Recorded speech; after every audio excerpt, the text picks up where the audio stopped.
magacaaga waxaan ugu yeeray wiilkan kollayba hadda waxaad ku jirtaan barbaarinta agoonta oo runtii siday ahaan jirtay awalba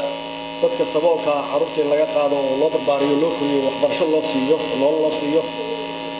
waxaan ka codsanayaa dadka barbaarinaya intaysa seexan carruurtan calooshooda inay taabtaan horta maxaa yeelay ciidamada suurtay ahayd iyo taliyaashii la foolay joogi jiray allah ha naxariista qaarkood waa dhinteena calooshiina insaas u taagan jirin sidii aabbayaasheen oo kale